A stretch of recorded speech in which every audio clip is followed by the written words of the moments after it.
"Help, please, someone help me." The scream, sharp and laced with terror, echoed through the concrete stillness of the executive parking garage. It sliced through the low hum of the fluorescent lights, a sound of raw panic in a place of sterile order. Reese Corrigan, halfway to the service stairwell, froze. The worn backpack slung over his shoulder suddenly felt heavy, an anchor to a life of quiet anonymity he desperately wanted to return to. He flattened himself against a massive concrete pillar, peering around its edge. The scene that unfolded in Stall 1, the spot reserved for the CEO, was one of controlled, brutal violence. Two of the company's famously stoic bodyguards were already on the ground, unmoving. Four men, their features erased by black ski masks, had her cornered against a gleaming sedan. It was Clarion Shaw, the CEO. He recognized her instantly from the corporate photos in the lobby, the determined set of her jaw, the cascade of blonde hair, now wild with her struggle. One of the men, built like a refrigerator, grabbed her arm, trying to drag her toward a black, windowless van parked behind them. Its side door slid open like a hungry mouth. "Get in the van, quietly," the man growled, his voice a low threat. Reese's heart hammered against his ribs. Every rational thought screamed at him to run. He was a janitor, a ghost who spent his nights polishing floors and emptying the trash of powerful people. He had a 7-year-old daughter, Ilara, waiting for him. He had promised himself, promised the memory of his wife, that the part of his life defined by controlled violence was over, buried along with his black belt and the dojo he'd left behind. Janitors don't get involved. But then she screamed again, and the sound shattered his carefully constructed peace. It wasn't just a plea. It was a demand for someone, anyone, to act. In that instant, the promise he'd made to himself became a luxury he couldn't afford. The janitor retreated, and the sensei, the man whose hands were registered weapons, stepped out of the shadows. He moved with a silent, fluid grace that was utterly at odds with his simple work uniform. The first man, the one holding Ms. Shaw's arm, didn't see him coming until it was too late. Reese didn't throw a wild punch. He used an open palm, a precise strike to the man's elbow joint. It hyperextended with an audible pop. The man howled, his grip on Clarion vanishing as his arm went limp and useless. The second assailant spun around, pulling a heavy wrench from his belt and swinging it in a vicious arc aimed at Reese's head. Reese didn't retreat. He flowed inside the arc, his left forearm deflecting the man's wrist while his right elbow snapped upwards, connecting with the man's chin with brutal, practiced efficiency. The man's head jerked back, and he crumpled to the ground, his strings cut. 2 down.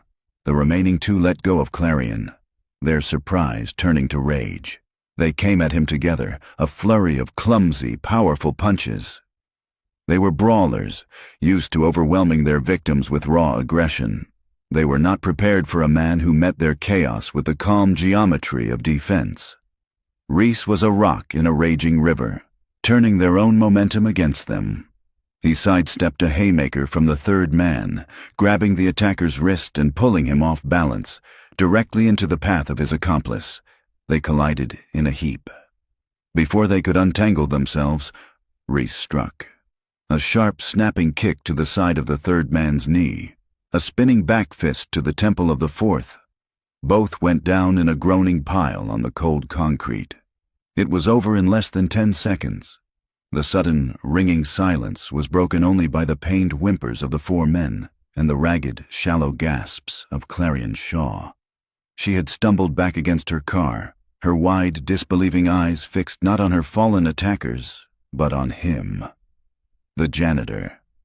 The warrior's calm that had settled over Reese evaporated, replaced by a surge of pure panic. What had he done? He rushed to her side, his voice a rough whisper.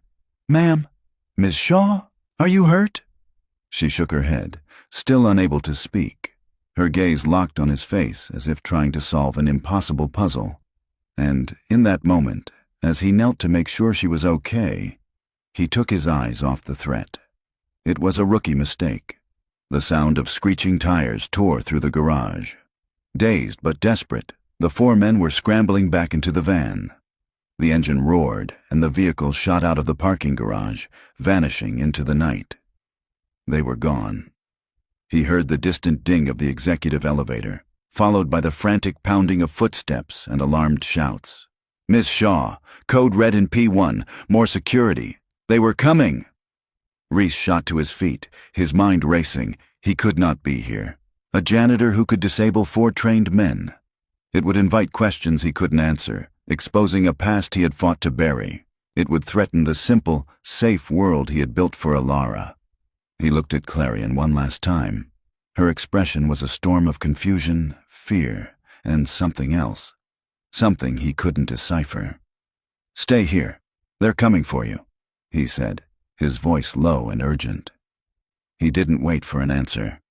He turned and vanished back into the forest of concrete pillars, his heart pounding a frantic retreat. He was a ghost again, a man in a gray uniform leaving behind a scene of impossible chaos. 2 unconscious bodyguards, and a CEO whose life had just been saved by a man she had never truly seen before. He took the emergency stairs down to the street, his knuckles throbbing, the ghost of his old life clinging to him like a shroud. As he stood at the bus stop, forcing his breathing to slow, he tried to blend in with the other tired faces heading home. He prayed that in the dim light of the garage, in the blur of violence, his face was just a fleeting shadow. He prayed to simply be Reese Corrigan, Ilara's dad. But as the bus hissed to a stop, he knew, with a cold, sinking certainty, that the quiet life was over. The silence had been broken, and the echo would follow him home. The bus ride home was an exercise in forced calm. Reese stared out at the blur of city lights, his hands shoved deep into his pockets, his knuckles scraped and aching. Every siren he heard sent a fresh wave of panic through him. He half expected police cars to surround the bus at any moment, to drag him out, to ask questions he couldn't answer. But the bus just rumbled on, carrying him from one world to another, from the gleaming steel tower of Shaw Industries to the quiet, tree-lined street where he and Alara lived. He let himself into their small second-floor apartment. The scent of lavender from the plug-in air freshener and the faint, sweet smell of cinnamon from Alara's oatmeal that morning greeted him. It was the scent of home, the scent of safety. He walked into his daughter's room. She was fast asleep, her small form a little lump under a unicorn-themed comforter, her breathing soft and even. A nightlight cast a warm, gentle glow on her face. This was why he ran. This small, perfect, peaceful world.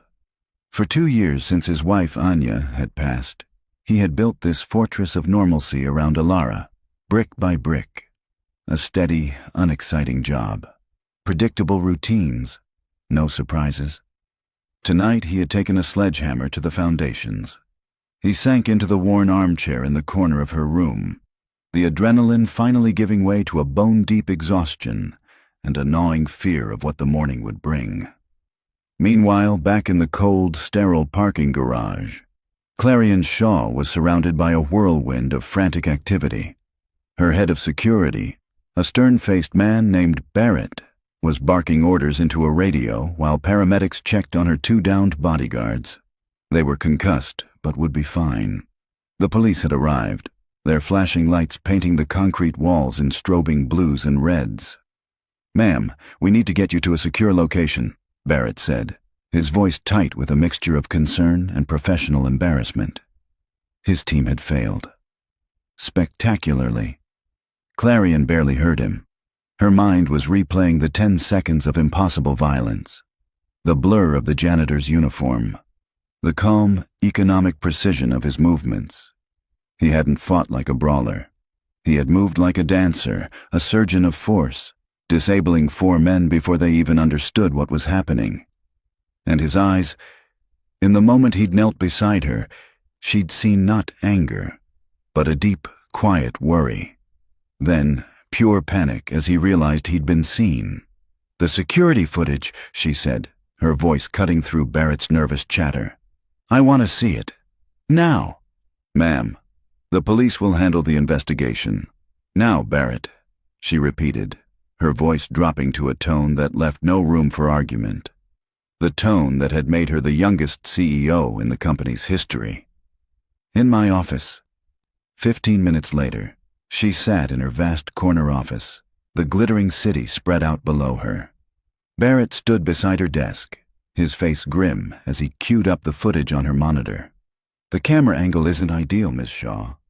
It's partially obstructed by that pillar. The video flickered to life. It was just as he'd said, grainy and shot from a distance. She watched the attack unfold, her own terror a cold knot in her stomach. Then, a figure emerged from behind the pillar.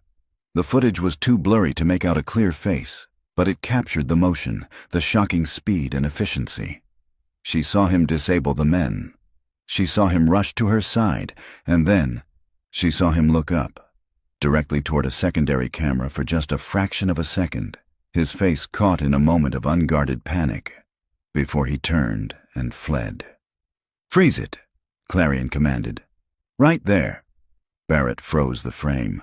"It's still not clear enough for facial recognition." "I don't need facial recognition," Clarion said, leaning closer to the screen. "I know who he is. He's one of the janitors, the night crew. Find out his name." Barrett looked baffled. "The janitor? Ma'am, that's—" "The only reason you're not explaining my abduction to the board of directors right now, Barrett," she finished for him, her voice like ice. "Get me his file." An hour later, the file was on her desk. Reese Corrigan. Age 36. Employed by Shaw Industries Contracted Cleaning Service for 23 months. A single photo, a standard ID badge picture, stared up at her. It was him. The eyes were the same. Beneath the basic employee data, a line caught her attention. Previous employment. Self-employed. "That's not enough," she muttered to herself. She picked up her phone. "Get me a full background check on a Reese Corrigan, everything you can find. I want it expedited. I don't care what it costs." She sent Barrett and the police away, telling them she needed to rest. But she didn't rest. She paced her office, the image of the fight, of Reese's face, burned into her mind. The attack was professional, targeted. This wasn't a random mugging. This was an attempt to remove her. The thought sent a chill down her spine. Who in her world would do this? A competitor? A rival on her own board? The possibilities were a venomous snake pit. Her security had failed. The police were following standard, slow-moving procedures. The only person who had been effective was a man who scrubbed floors for a living. A man who had run from the scene not like a criminal, but like a man terrified of being seen as a hero. At 3 a.m., her private email pinged. The background check was complete. She opened the encrypted file, and there it was. His entire buried life laid bare in cold, digital text. Reese Corrigan, former owner and head instructor of the Way of the Open Hand Martial Arts Academy. Multiple photos of him, younger, smiling, his waist circled by a black belt. A man who had competed nationally, who had trained law enforcement officers, who had built a small empire on the principles of discipline and defense.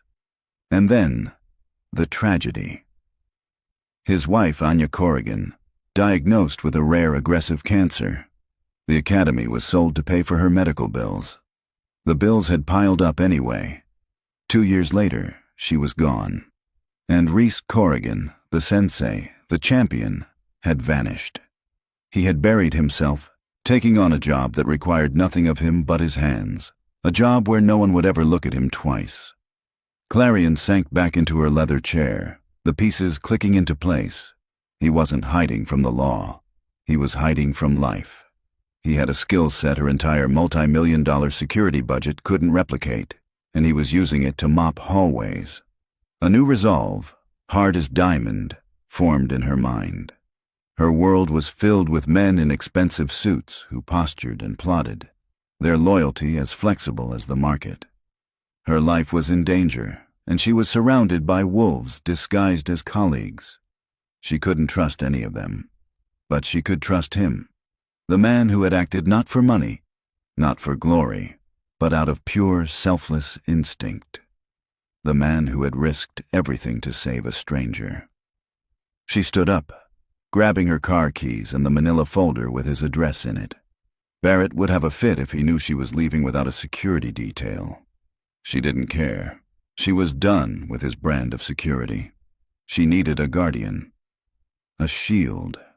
The engine of her silver Aston Martin purred to life, a sound of obscene wealth in the pre-dawn silence.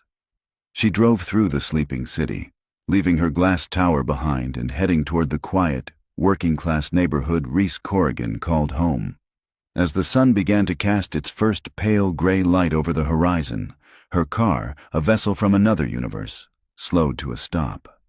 She looked from the address on the paper to the modest 3-story brick apartment building in front of her. He was in there, the man who held the key to her survival, and she was about to blow his carefully constructed world apart. The knock on the door came at 7:15 a.m. Reese, who hadn't slept, felt a jolt of pure adrenaline, cold and sharp. He was in the kitchen, making Alara's lunch for school, a turkey sandwich cut into the shape of a star, just how she liked it. He froze, his hand hovering over the bread. It was too early for a neighbor, too official sounding for a friend. This was it.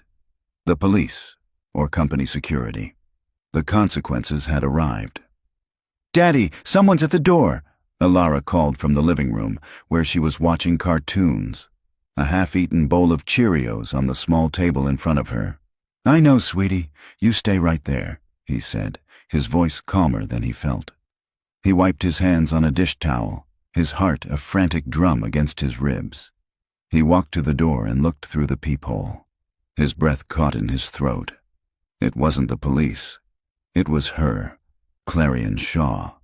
She stood in the drab linoleum-floored hallway of his apartment building, looking completely out of place, a figure from a glossy magazine dropped into the real world. Beside her, parked at the curb and visible through the hallway window, was the silver Aston Martin. He took a deep breath and opened the door. She looked even more imposing up close. Dressed in a sharply tailored pantsuit, her blonde hair pulled back in a severe, elegant ponytail. She looked every inch the powerful CEO. Her blue eyes were piercing, missing nothing as they took in the small, clean, but clearly worn interior of his apartment. "Mr. Corrigan," she said. Her voice was crisp, with no hint of the terror he'd heard in it just hours before. "Ms. Shaw," he replied, his own voice quiet. He instinctively blocked the doorway, a subconscious attempt to keep her world from invading his. "What are you doing here?" "May I come in?" It wasn't really a question. He hesitated for a second, then stepped back, letting her pass. She walked into the center of his small living room, her expensive heels silent on the faded rug. She glanced at the cartoons playing on the TV, at the crayon drawings taped to the wall, at the fortress of normalcy he had built. "I came to thank you," she said, turning to face him. "You saved my life." "I didn't do anything," he said automatically, the lie tasting like ash in his mouth. "I just happened to be there." A faint, humorless smile touched her lips. "Please don't insult my intelligence, Mr. Corrigan. I ran a background check on you." She held up the manila folder she was carrying.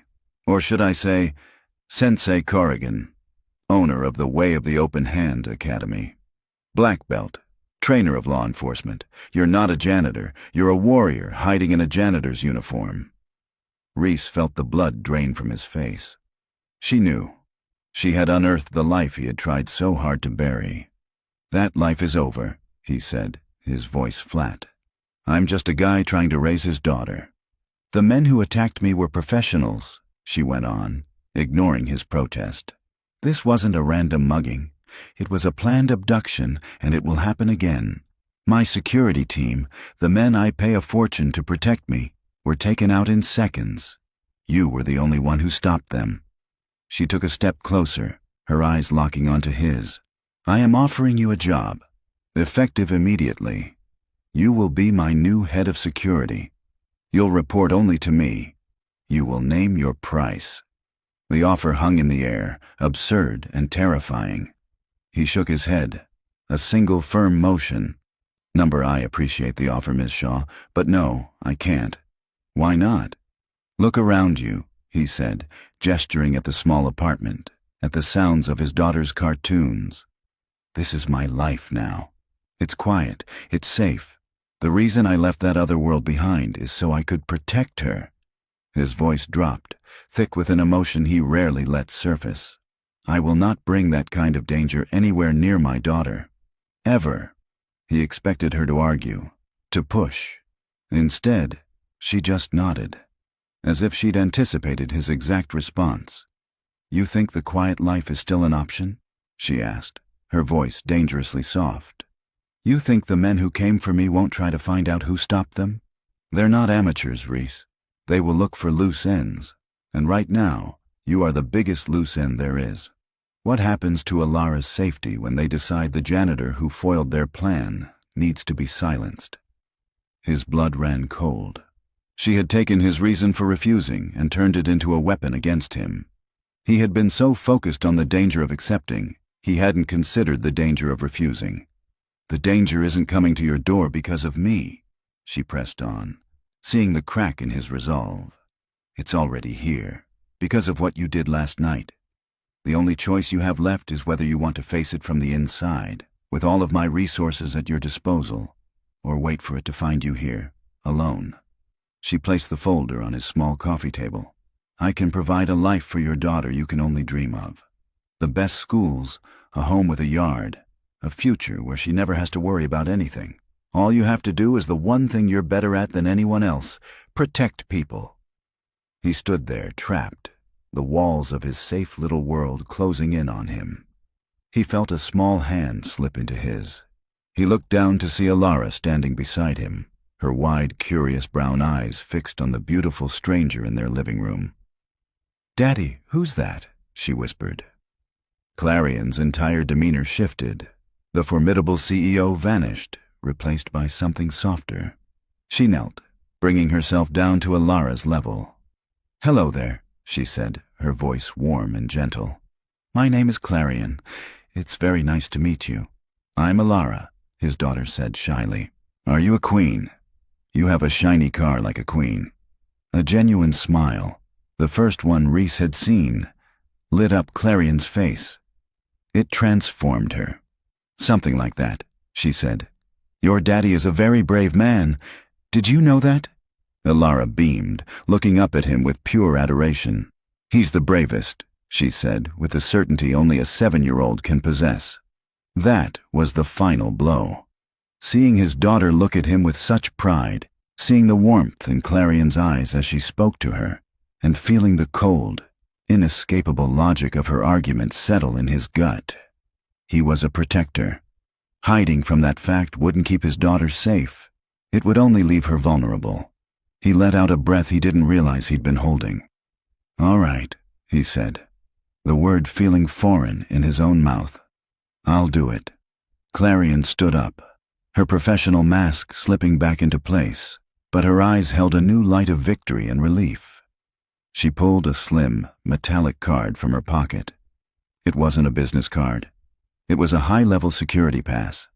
"This will give you access to everything. My office, my home, the security hub. Your job starts now. My car's waiting downstairs." She paused, her gaze softening again as she looked from him to Alara.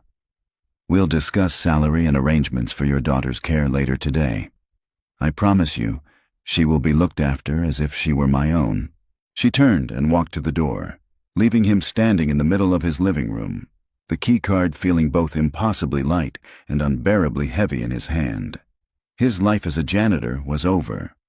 "Daddy," Alara whispered, tugging on his shirt. "Is that lady your new boss?" Reese looked down at his daughter, then at the key card that was a passport to a world of danger he had tried so desperately to escape. He was no longer hiding. He was the shield. "Yes, sweetie," he said, his voice rough. "I guess she is." The 45-minute drive to Shaw Tower was a silent, surreal journey. Reese sat in the passenger seat of the Aston Martin, the scent of expensive leather a world away from the familiar disinfectant smell of his janitor's cart. Clarion drove with a focused, unnerving calm, navigating the morning traffic as if the events of the last 12 hours were nothing more than an inconvenient business problem to be solved. They didn't speak. The offer had been made, the deal struck. Now, the work began. Before they'd left, Reese had made a quick, apologetic call to his neighbor, Mrs. Gable, an elderly widow with a grandmotherly affection for Alara. He'd spun a vague story about a work emergency, a promotion, and a long day of training. She'd agreed to take Alara to school and have her over afterwards, her voice full of genuine delight for his supposed good fortune. The lie felt heavy in his chest, the first of many he knew he would have to tell to protect his daughter from the truth. As they pulled into the private underground entrance of the tower, the same garage where he had fought for his life, Reese felt a cold knot tighten in his stomach.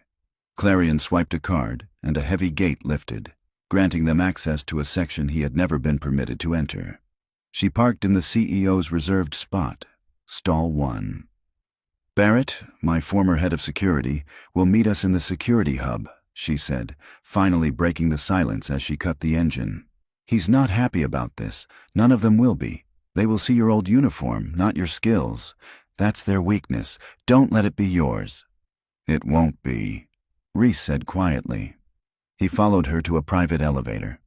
When the doors opened into the main lobby, a few of his old colleagues from the night crew, just getting off their long shift, saw him. Their faces registered a flicker of confusion. He was coming from the wrong direction, with the wrong person, wearing the wrong clothes. He gave them a short, almost imperceptible nod and walked on, leaving their bewildered stares behind him. The security hub was in the sub-basement, a brightly lit, climate-controlled room humming with the quiet power of a dozen servers and a wall of high-definition monitors. It was the building's nerve center. Barrett was waiting for them. A thick-necked man with a military posture and eyes that were cold with resentment. 2 other guards flanked him, their expressions a mixture of curiosity and disbelief. "Ms. Shaw," Barrett said, his voice clipped. He pointedly ignored Reese. "I strongly advise against this, bringing in an unknown, unvetted civilian. He is not a civilian, Barrett, and as of this morning, he is your boss," Clarion stated, her voice leaving no room for debate. She turned to Reese. "This is your ship to command. I'll be in my office." She turned and left, the click of her heels echoing down the corridor, leaving Reese alone with the wolves. A tense silence descended. Barrett crossed his arms, his gaze openly contemptuous. "So, the janitor is in charge now. What's your first order? Want us to check the pH levels of the mop water?" The other 2 guards smirked. Reese ignored the jibe. He walked to the main console, his eyes scanning the wall of monitors. "Pull up the footage from P1 last night, all angles, and sync the audio from your team's comms." Barrett scoffed but gestured to one of the younger guards, who typed a few commands. The fight from last night filled the screens, a chaotic ballet of violence seen from 4 different perspectives. Reese watched, his expression unreadable.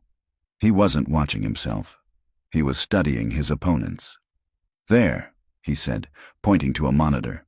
"Rewind 10 seconds before the first contact. Zoom in on your men." The guard complied. The footage showed Clarion's 2 bodyguards walking her to the car. They looked relaxed, comfortable. "Play it, slow motion," Reese commanded. He pointed at the ear of one of the bodyguards. "Right there. See his hand. He's tapping his earpiece. He's lost his connection to the hub. Now look at the other one. Same gesture 1 second later. Their comms were jammed. It's why they were disoriented when the attack started. This was a professional hit, planned by someone who knows your security protocols." Barrett's smirk faltered. He leaned closer to the screen. He hadn't noticed that. "Now, the van," Reese continued, moving to another screen showing the vehicle speeding away. "It's a standard commercial model, untraceable, but look at the rear window." He pointed. "A decal, small, a bird of some kind, a raptor. It's not standard. It's a marker." That's our first real lead. The guard stared at the screen. None of them had seen the decal. From now on, nothing gets near Ms. Shaw without my personal approval, Reese said, his voice now carrying a weight of authority that hadn't been there before. We're changing her routes to and from the office daily. A 3-man escort at all times, not 2. 1 stays with the car, and I want full files on every single member of the security staff, day and night shifts. We're looking for anyone with financial problems, grievances, or unusual patterns of behavior. The threat isn't just outside this building, it's inside. The guards exchanged uneasy glances. Barrett's hostility had been replaced by a grudging respect. This man saw things they didn't. He thought like a predator, not like a guard waiting for an alarm to go off. Just then, a light blinked on the console. "Delivery for Miss Shaw," one of the guards announced. "It's from the Viridian Floral Group. A rare orchid. It's cleared for entry." Reese's eyes narrowed. "Hold it at reception. I'll go myself." He left the hub and went up to the main lobby. A courier was waiting with a large, elegantly wrapped box. Reese signed for it and took it not to Clarion's office, but to an empty conference room. He placed the box on the long mahogany table and carefully opened it. Inside was a stunning orchid, its deep purple petals looking almost unreal. It was beautiful. A peace offering, perhaps, or a gesture of goodwill. But Reese didn't trust gestures. He ran his fingers along the ceramic pot, feeling for any inconsistencies. He gently sifted through the rich, dark soil, and then he felt it. A small, hard object, no bigger than a grain of rice, nestled near the roots. He carefully extracted it. It was a tiny, sophisticated listening device, its microphone almost invisible to the naked eye. A chill ran down his spine. They hadn't just tried to take her, they were trying to listen to her. The delivery had been cleared for entry. Someone on the inside had approved it. Someone wanted to know every secret she spoke. He walked out of the conference room and took the private elevator to the top floor. He entered Clarion's office without knocking. She was on the phone, her voice sharp and commanding. She stopped mid-sentence when she saw his expression. "I have to call you back," she said into the phone and hung up. "What is it? What's wrong?" Reese walked to her massive desk and opened his palm. The tiny black bug sat in the center, a miniature instrument of betrayal. "They're already in your office," he said, his voice grim. Clarion stared at the device, all the color draining from her face. The enemy wasn't at the gates. They were already in the castle. And his new job had just become infinitely more dangerous. The air in the penthouse office, usually buzzing with the silent energy of command, was suddenly cold and still. Clarion stared at the tiny black bug in Reese's palm, her expression hardening from shock into a mask of icy fury. This was an act of profound violation. The enemy wasn't just trying to harm her body. They were trying to colonize her mind, to steal her thoughts, her strategies, her secrets. She looked up at Reese, her eyes sharp and analytical. In that moment, he wasn't her employee. He was her only ally. She picked up a pen from her desk and slid a leather-bound notepad towards him. They could be listening now. Reese understood immediately. He nodded, his gaze sweeping the room, reevaluating every object, the lamps, the digital photo frames, the television screen, as a potential threat. He wrote his reply on the pad. "We need to sweep this office, your home, your car, everything. I know a guy, someone from my old life. I trust him." Clarion gave a single, sharp nod. "Do it." She trusted him. The realization settled on Reese with an immense weight. 2 days ago, he was mopping her floors. Now she was placing her entire life, her entire empire, in his hands. He took out his phone and sent a short, encrypted text to a number he hadn't contacted in over 2 years. "Kenji, I need a favor, a big one." The reply came back almost instantly. "Name the place and time, Sensei. For you, anything." That evening, after the last of the executives had gone home, A young man with sharp, intelligent eyes and spiky, dyed black hair arrived at the executive lobby. He was dressed in the unassuming uniform of a third-party IT consultant, complete with a rolling case of equipment. This was Kenji Tanaka. Reese had taken him under his wing as a troubled teenager, channeling his restless genius for hacking into the disciplined art of cybersecurity. Now, Kenji owned one of the most respected technical surveillance countermeasures firms in the city. "It's been a while, Sensei," Kenji said quietly as Reese led him into Clarion's silent, darkened office. "It's good to see you, Kenji," Reese replied. "But I wish it were under better circumstances." For the next 2 hours, Kenji worked with a quiet, focused intensity.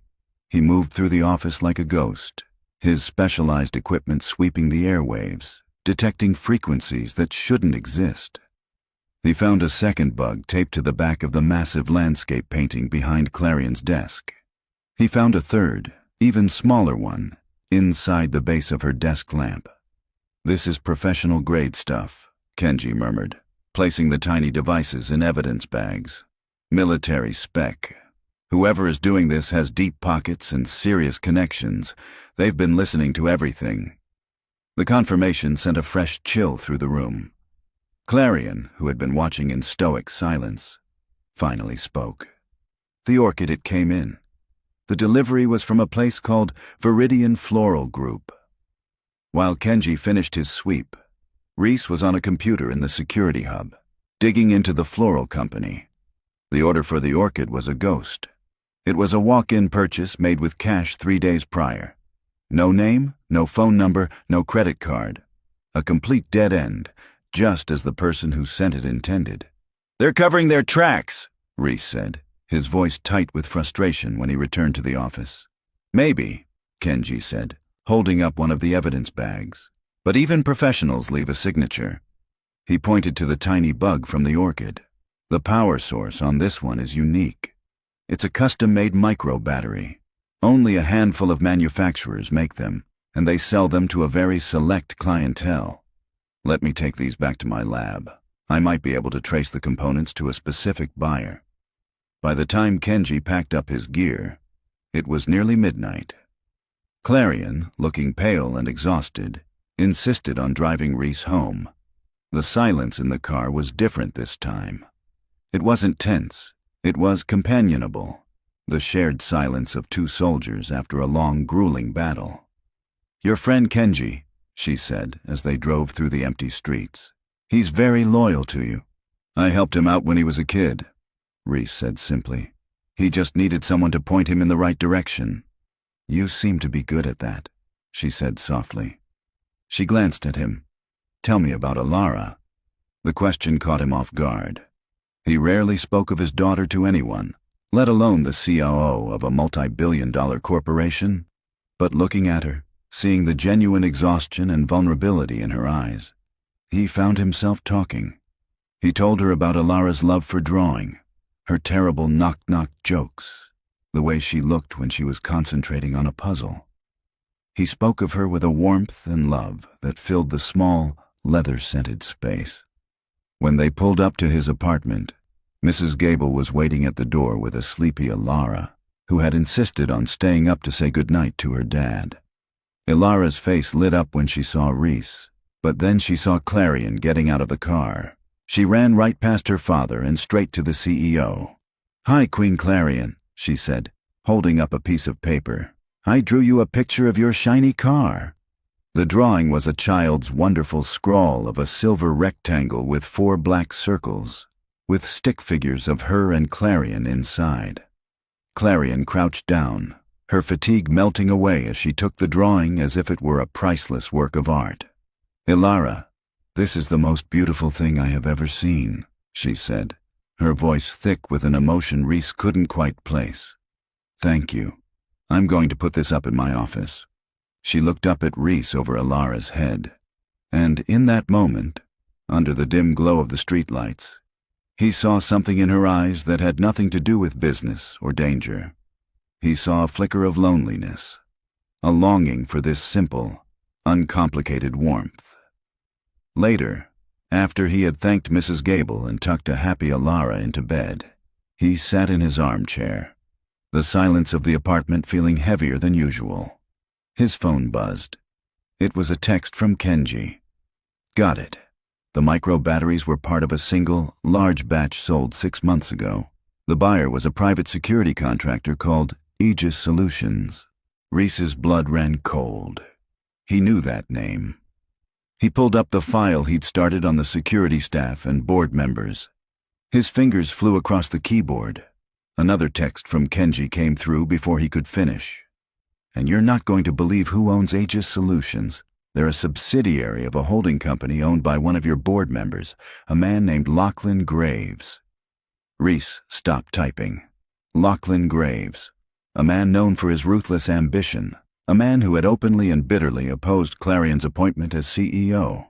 The enemy now had a name and a face, and he was sitting at the same table as the woman he was trying to destroy. The name on the screen seemed to burn with a cold, blue light. Lachlan Graves. Reese stared at his phone, the pieces of the puzzle snapping into a horrifying picture. It wasn't just a random corporate rival. It was one of them. A man who sat in the same boardroom as Clarion, who smiled at her, who shook her hand, all while orchestrating a campaign to destroy her. Sleep was no longer an option. His mind, trained for strategy and threat assessment, began to work the problem. He had a name, but he had no proof. Graves was insulated, protected by layers of corporations and plausible deniability. Owning a security firm wasn't a crime. They couldn't go to the police with this. A man like Graves would bury them in lawsuits, paint Clarion as unstable, and him as a paranoid, power-hungry janitor. A direct confrontation was a losing move. They had to force him to show his hand. The next morning he wasn't at Shaw Tower. He was parked in a nondescript sedan a block away from a private, gated community in the city's most affluent suburb. He watched as Clarion's Aston Martin pulled out, her face a pale, determined mask behind the wheel. He followed her. They had agreed via coded text not to meet at her home or the office. Both were compromised. Their new headquarters was a small, soundproofed recording studio Kenji had leased under a fake name 2 hours ago. Inside the studio, the air was thick with tension. Reese laid out everything he knew. The corporate org charts linking Graves to Aegis Solutions, the specs on the military-grade bugs.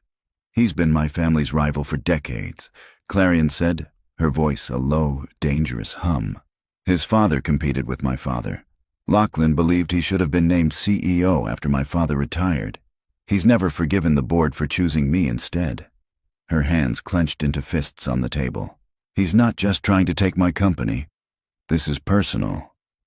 Which means he's emotional, Reese countered, his voice steady. And emotional people make mistakes. We just have to give him a reason to make one. He laid out his plan. It was audacious, risky, and hinged entirely on Lachlan Graves's arrogance and greed. Clarion listened intently, her sharp, analytical mind absorbing every detail. A slow, dangerous smile spread across her face. It was the smile of a predator. Let's go hunting, she said. 2 days later, Clarion called an emergency board meeting. She stood at the head of the long, polished table, looking confident, energized. Reese stood against the back wall, a silent, watchful presence in a well-tailored suit that Kenji had insisted he buy. He looked the part of head of security, and his very presence unsettled the other board members. I have incredible news, Clarion announced, her voice ringing with excitement. I have been in secret negotiations for the past month to acquire Kestrel Dynamics, the Seattle-based robotics firm. It's a game changer, an acquisition that will secure our dominance in the tech sector for the next 20 years. A murmur of shock and excitement went through the room. Kestrel was a titan, and the acquisition would be a massive coup. The deal is in its final delicate stages, she continued. I am flying to Seattle tomorrow night to meet with their CEO and sign the final papers. The announcement will be made public on Friday. Reese watched Lachlan Graves. The man's face was a perfect mask of pleasant surprise. He was the first to speak. "Clarion, this is astonishing news! A brilliant move! Congratulations!" But Reese saw it. A flicker of something cold and calculating in his eyes. The bait was taken. There was no way Graves would let her close a deal that would make her untouchable.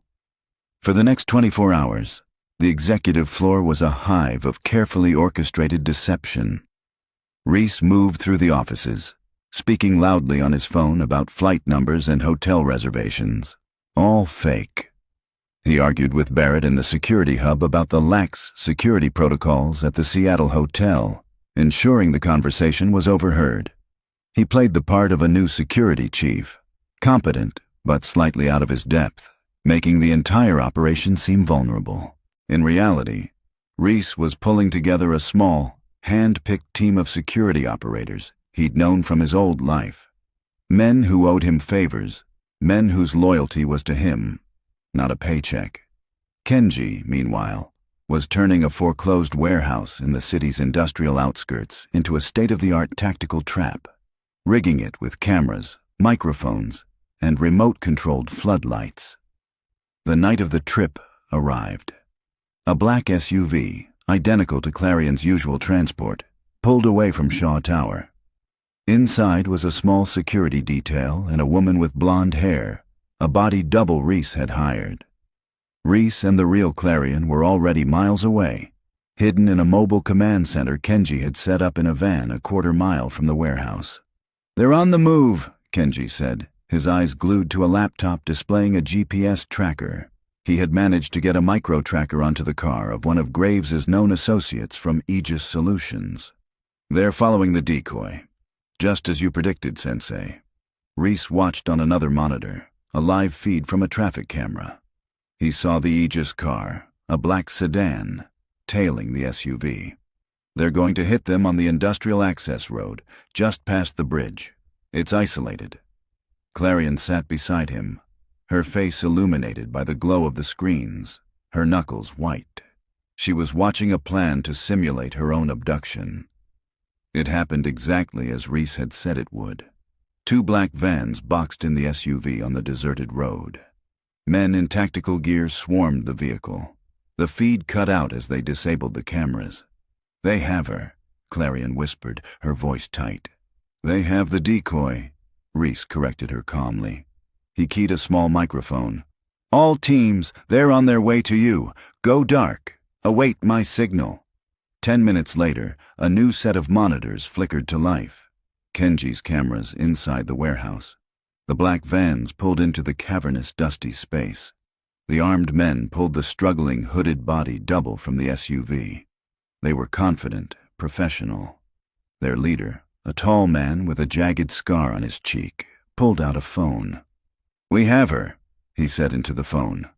"No complications." He paused, listening. "Understood. We'll hold her here until you arrive."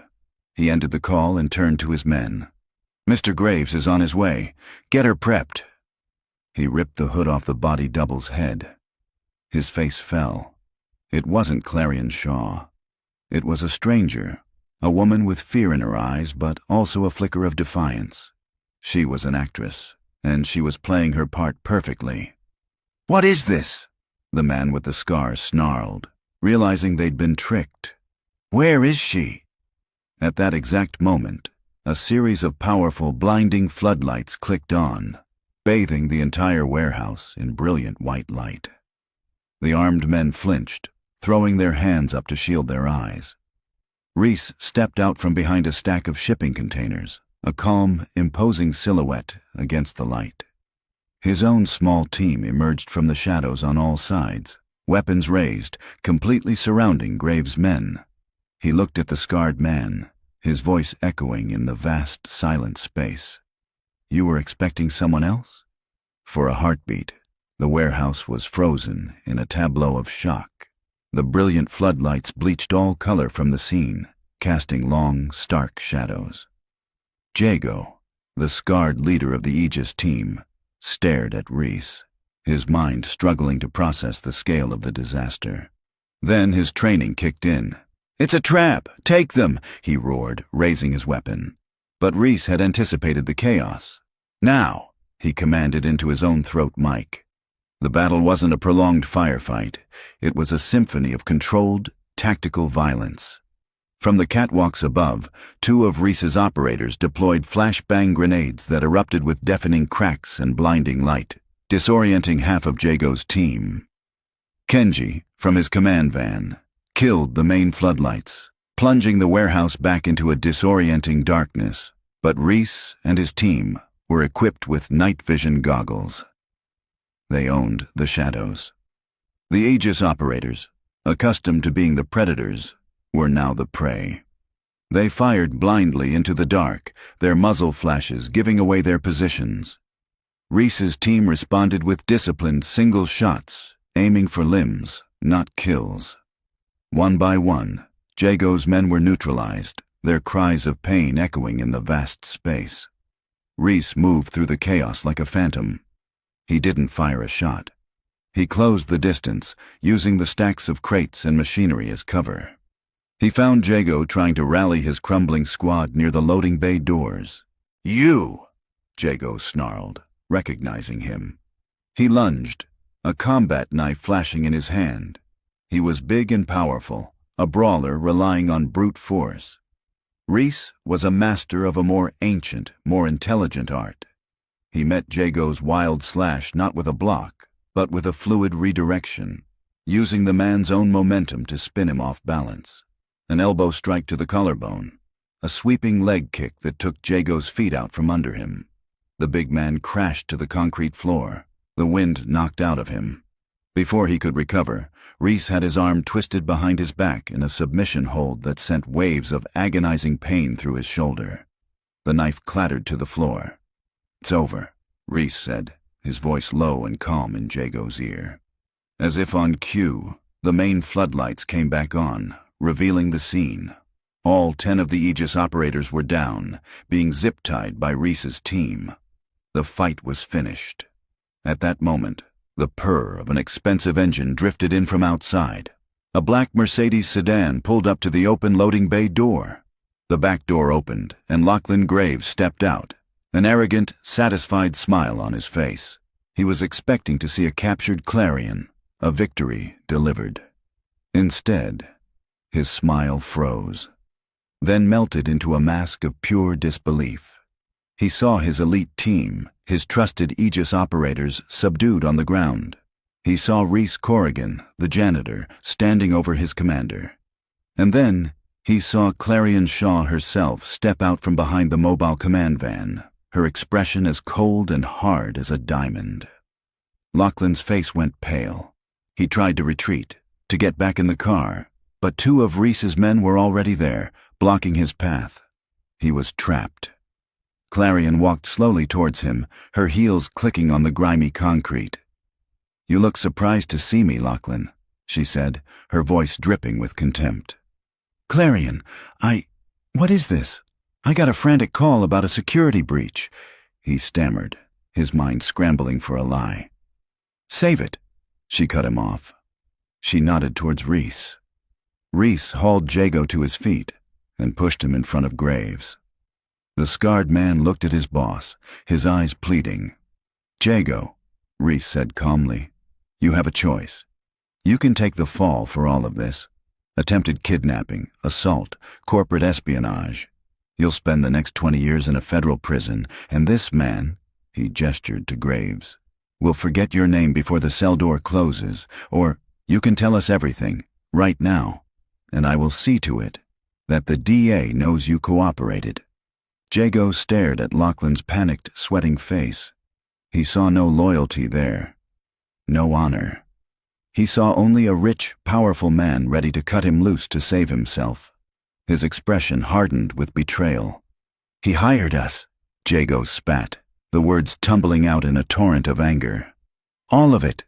The first attack in the garage. The bugs in your office. This. He wanted you taken. He wanted to use your disappearance to trigger a no-confidence vote from the board and seize control of the company." Lachlan's face crumpled. "He's lying. This is a setup. You can't prove any of this." "Actually," Clarion said, a small, cruel smile on her lips, "we can. She pointed to a small, discreet camera on a nearby pillar. "Lachlan, I'd like you to say hello to the Shaw Industries Board of Directors. They've been watching this little drama unfold on a live, secure video feed for the past 10 minutes. The last ounce of fight drained out of Lachlan Graves. He looked physically smaller, a deflated balloon of arrogance and greed. He was ruined. As of this moment, you are removed from the board for gross misconduct and criminal conspiracy," Clarion announced, her voice ringing with finality. "Security and the authorities are on their way. You have disgraced your family's name, and you will spend the rest of your life paying for it." Sirens wailed in the distance, growing closer. As uniformed police officers swarmed the warehouse to take a mumbling, defeated Lachlan Graves and his men into custody, a quiet stillness fell between Reese and Clarion. The air, which had been electric with violence and tension, was now calm. They stood amidst the aftermath of their victory, the flashing red and blue lights painting their faces. The war was over.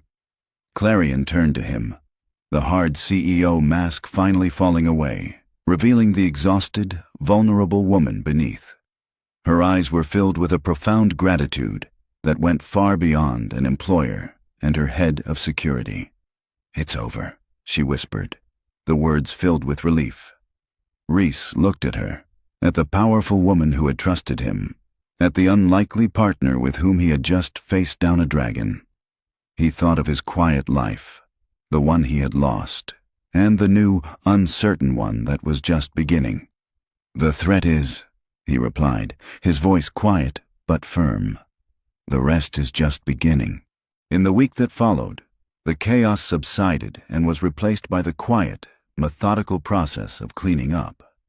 The story of Lachlan Graves' attempted takeover and subsequent arrest sent shockwaves through the city's financial district, but inside Shaw Tower there was a palpable sense of relief. The poison had been cut out. Clarion was a force of nature. She moved with renewed purpose, consolidating her control over the company, her authority now unquestionable. The board, having witnessed her courage and strategic brilliance firsthand, was united behind her. The failed acquisition of Kestrel Dynamics was forgotten, replaced by the reality of a CEO who had faced down a threat from within and emerged stronger than ever. Reese, too, settled into his new reality. He was no longer the janitor playing a role. He was the head of global security for Shaw Industries, a title that now felt less like a costume and more like a second skin. He spent his days dismantling the old security apparatus, a system built on complacency, and rebuilding it from the ground up. He promoted the guards who had shown initiative and courage, and he brought in his own trusted people, including Kenji, who was given a lucrative contract to overhaul the company's entire cybersecurity infrastructure. The whispers about the janitor boss died out quickly, replaced by a quiet respect for the man who saw everything and missed nothing. The professional lines between Reese and Clarion, however, had blurred into non-existence. They were no longer just boss and employee. They were survivors of the same shipwreck, tied together by a bond forged in shared danger. Their meetings often drifted from security protocols to quiet conversations about their day. Clarion started asking for his opinion on business matters, valuing his calm, grounded perspective. Reese found himself asking about her family, about the lonely world of a CEO, a life as isolating in its own way as his had been. One evening, instead of heading home, Clarion found herself walking with Reese to pick up Ilara from Mrs. Gable's apartment. The sight of Clarion Shaw, one of the most powerful women in the country, sitting on Mrs. Gable's floral sofa and seriously discussing the artistic merits of a finger painting, was something Reese never thought he'd see. Ilara, with no sense of corporate hierarchy, had adopted Clarion completely. She would run to her for a hug as readily as she would to her father. Clarion, in turn, seemed to thaw under the little girl's unconditional affection. The ice that had formed around her heart from years of corporate battles began to melt. A few weeks later, Clarion insisted on attending Ilara's school play. She sat between Reese and Mrs. Gable in the stuffy auditorium. watching Alara, dressed as a slightly wobbly tree, deliver her one line with dramatic flair. During the applause, Clarion's eyes were shining. "She's incredible," she whispered to Rhys. "She takes after her mother," he replied, the words coming out easily, without the sharp pang of grief that usually accompanied them. He realized it was the first time he had spoken of Anya to Clarion. She simply squeezed his hand, a small, warm gesture of understanding that said more than words ever could. That weekend, Rhys drove out to the small cemetery where Anya was buried. He hadn't been there in months. He stood before the simple, granite headstone, the wind rustling the leaves of the old oak tree nearby. "Hi, Anne," he said softly. "A lot has changed." He told her everything, about the fight, about Clarion, about the new job. He told her how scared he'd been and how he was starting to feel alive again. I think you'd like her. She makes Alara laugh. She makes me laugh." He paused, a single tear tracing a path down his cheek. "I'll never stop loving you, but I think it's time to let someone else in. I think it's time for us to be happy again." He left a single fresh lily on the grave and walked away, feeling not sadness but a quiet, peaceful sense of release. The following Saturday, Clarion invited them to her family's country estate for the day. As Alara ran laughing through fields of wildflowers, chasing butterflies, Rhys and Clarion sat on a stone bench overlooking a serene lake. "I haven't been here in years," Clarion said, her voice soft. "After my father passed, it was just a place filled with memories, a place I associated with being alone." She turned to him, her blue eyes clear and direct. "You know, when you work your way to the top, you build walls to protect yourself. It's necessary, but it's lonely. I hadn't realized how lonely I was until you and Alara came into my life." She reached out, her fingers gently touching the back of his hand. "The night you saved me in that garage, you did more than just stop those men. You woke me up. And in my office, when I felt like the walls were closing in, you made me feel safe. Not just physically safe, just safe." Rhys turned his hand over and intertwined his fingers with hers. Her hand felt small and warm in his. "You did the same for me," he said, his voice thick with emotion. "I was a ghost. I was just going through the motions of living for Alara's sake. You pulled me back into the world. You gave me a purpose again. You gave my daughter a reason to see her dad as a hero." They sat in a comfortable silence for a long moment, watching Alara, a tiny, vibrant speck of joy in the vast green landscape. "This is crazy," Clarion said finally, a small, wry smile on her lips. "I know," Rhys replied, his heart feeling fuller than it had in years. "But it's the only thing that makes sense."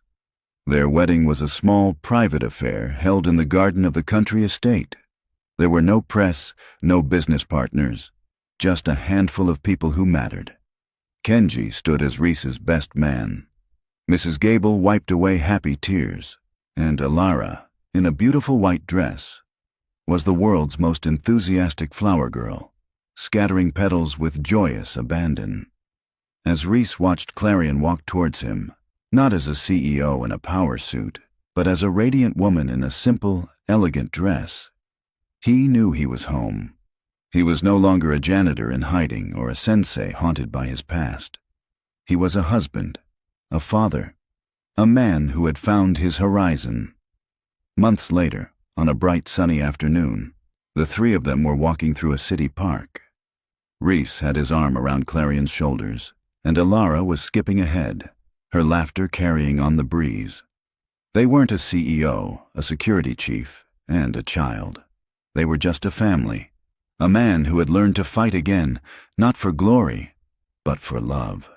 A woman who had learned that true strength wasn't in the walls you build, but in the people you let in. And a little girl who had been the bridge all along. Rhys watched his wife and daughter, his heart overflowing with a quiet, profound gratitude. He had stepped out of the shadows and into the light, and he had found that it was more beautiful than he had ever remembered. And just like that, another story is over. I always wonder where you all are, and what you're doing when you listen to these. If you feel like sharing, drop a comment, and let me know. Are you on a long drive, working on something, or just winding down for the night? It's nice to picture the story finding a home with you, wherever you are. If you'd like more stories like this one to keep you company on your journey, you know what to do. Hitting subscribe and that little bell means you'll always have another one waiting for you when you need it. A simple like helps others find a companion in these tales too. Thanks for letting me share this space and time with you. It really is a privilege. Until the next one, stay safe out there.